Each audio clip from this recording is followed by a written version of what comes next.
Hi, I'm Karen and I am the founder of the Student Ladder, an information destination for students. Today we are going to cover online tests. They're a little bit of a nightmare and they're now really used as a prerequisite for employers for just about all student and graduate jobs. So my guess is you're not going to get away without coming across them. They tend to be numerical. Some of them are verbal and some of them are logic. You always get the numerical tests and then less frequently the other two. The reason they're so important is because you don't get to have your CV passed through to the actual employer until you've passed the online tests. So you can be the most talented student, nobody's going to see your CV unless you pass those tests. And it's basically computerized. So there's a sort of average pass mark, and if you pass, you'll go through, or you'll just be computer generated failed. So you do need to get your head around them. So let's have a look at the numerical tests, which are the most frequent and the most important. You get somewhere between 12 and 30 questions, and you get about a minute for each one. They're multiple choice answers and you get sort of 4 to 6 possible answers. And of course they're really sneakily giving you answers which where there's common mistakes to the problems. You have to be quite careful which one you choose. They're not difficult per se, but you don't have any time. You really have to work very quickly. And what you'll be presented with is you'll be presented with a paragraph of sort of a piece of material which will be a graph or a pie chart or a table of data.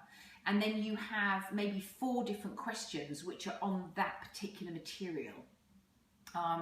And you could need to do percentages or fractions or ratios or currency conversions. So sort of relatively basic maths, but the need to work really quickly. So just be very precise. What I would say is don't get stuck on a question. Generally they're not negatively marked, so guess or move on, but don't get held up on it because you'll just run out of time. Coming now to the verbal questions, there you get a paragraph. And then the question you are asked, you're either asked whether it's true, false, or you cannot say. So the important thing here is to answer the question from the paragraph you're given, which is true. So you have to suspend all other knowledge you have and don't bring in any other prior knowledge. So it's sort of assessing, how well you can interpret the written word. What I would suggest you do is read the question before you read the paragraph, because then you know what question you're trying to answer, because some of the information in the paragraph will be irrelevant and then some will absolutely answer the question. And I would say you get about 2 minutes a question there. And then finally, logic questions, which are a little bit rarer. I would think these are harder to practice and you're either quite good at them or you're not. And this is where you get a sequence or a pattern and you have to decide which is the next pattern or configuration in that sequence. Again, it's multiple choice, so you get given them and you just have to try and work them out. My best advice is to practice. You will really put yourself at a much better advantage if you've done lots of these numerical tests beforehand.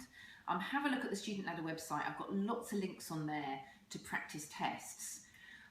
Employers don't tend to develop them themselves. There are about 5 different companies who develop these tests: SHL, Connexa, Cubics, Talent, Savile Consulting, and there's links on the site to all of those individual companies because they do differ. So a numerical test from SHL is different from a question, say, from Savile.